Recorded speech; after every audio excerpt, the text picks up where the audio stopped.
से रार online class में आपका स्वागत है। तो हम लोग पढ़ रहे थे इंग्लिश में मैंने आपको पहले वीडियो में बता दिया कि सिंथेसिस क्या है। आज जानते हैं कि सिंथेसिस को बनाना कैसे है। ठीक है, कोई दिक्कत नहीं। हम सबसे पहले पढ़ेंगे बाय यूजिंग पार्टिसिपल फॉर्म के यूज़ करके हम कैसे वर्ब्स को इस्तेमाल करना है और उन वाक्यों में उनका यूज़ करना है। ठीक है, तो जान लीजिए। पहले पार्टिसिपल आपने जानते ही होंगे, पास्ट पार्टिसिपल, प्रेजेंट पार्टिसिपल। ठीक है, तो इन्हीं का प्रयोग हमें करना है 3 नियमों के माध्यम से। फिलहाल पहला नियम हमारे पास प्रेजेंट पार्टिसिपल के माध्यम से है, जब हम किसी वर्ब में आईएनजी लगा कर कैसे हम वाक्य को एक साथ लिख सकते हैं। आइए जानते हैं, समझते हैं। सबसे पहले देखिए, यदि आप इस वीडियो को देख रहे हैं तो ध्यान रखिएगा, अगर वाकई में आप पढ़ना चाहते हैं तो रफ और पेन साथ लिख कर बैठें और जो नियम इसमें लिखे हैं वो लिख जरूर लें, और बेहतर ही आपको मिलेगा यहाँ से, इतना जरूर ध्यान रखिएगा। तो चलिए समझते हैं। सबसे पहले सिंपल सेंटेंस। हमने बताया कि साधारण 3 प्रकार की बनावट के आधार पर 3 प्रकार के वाक्य, सिंपल, कॉम्प्लेक्स, कंपाउंड। उनमें से पहला प्रकार हमारे पास सिंपल सेंटेंस। इसके बहुत सारे रूल हैं लगभग, तो जो आपके लिए इंपॉर्टेंट हैं वो बताएंगे और आपको जरूर काम आएंगे। सिंपल सेंटेंस में से एक सब्जेक्ट होता है तथा एक फाइनाइट वर्ब होती है।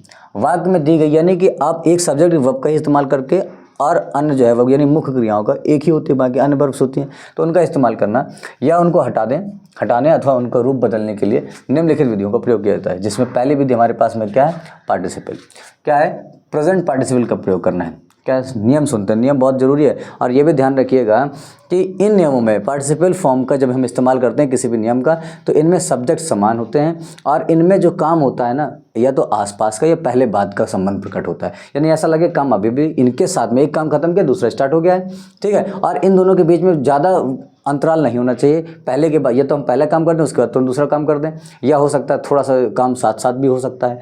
तो सब्जेक्ट समान होते हैं, इसीलिए हम इन नियमों का इस्तेमाल करते हैं। सब्जेक्ट में ना देखिएगा, जिन दो वाक्यों के सब्जेक्ट्स एक हों, समान हो, और दोनों वाक्यों में होने वाले कार्यों के बीच में समय अंतराल जो हो ना, वो क्या हो, ना के बराबर, यानी जरा सा भी उसमें जो है आपको लगे ना कि जो है समय लगा है। ठीक है, या दोनों कार्य साथ साथ हो जाएं। कैसे हो जाएं, या लगे कि ये काम हो रहा है तो वो भी काम हो रहा है, दोनों काम साथ साथ हो रहे हैं। और पहले का तो ध्यान रखना है, तो पहले होने वाले कार्य के सेंटेंस का सब्जेक्ट हटाकर उसके मेन वर्ब में आईएनजी जोड़ देते हैं और कॉमा लगा करके दूसरे वाक्य को बिना किसी परिवर्तन के लिख देते हैं। यानी ध्यान रखना है, पहली मेन वर्ब में आईएनजी लगाना है और सब्जेक्ट को हटा देना है, कॉमा लगाकर दूसरे वाक्य को वैसे लिख देना, उसमें कोई परिवर्तन नहीं करना है। कब, जब सब्जेक्ट समान हो और ऐसा लगे कि पहला जो कार्य हो रहा है और दूसरे कार्य में या तो काम साथ साथ हो जाए, या फिर पहला काम कर लें और पहले काम करने के बाद दूसरा जो है ना तुरंत जो है क्या हो जाए, स्टार्ट हो जाए, शुरू हो जाए। चलिए समझते हैं। पहला वाक्य हमारे पास में है, एग्जाम्पल नंबर फर्स्ट। ही ड्रू हिज स्वॉर्ड, ही अटैक्ड हिज एनिमी। यानी उसने अपनी तलवार खींच लिया तलवार, और उसके बाद क्या किया, ही अटैक्ड हिज एनिमी, उसने शत्रु पर क्या किया, अटैक यानी आक्रमण किया। अब सोचिए, अब कोई व्यक्ति अगर आक्रमण करेगा और उसके पास तलवार होगी, तो तलवार खींचने और आक्रमण करने में कितना फ़र्क होगा। भाई शत्रु अगर आपके सामने तो आप क्या करोगे, आप तलवार लिए खड़े तो नहीं रहोगे। यदि आप तलवार खींचोगे भी तो क्या करोगे, उसे तुरंत मारने का प्रयास करोगे, उस पर झपटने का प्रयास करोगे।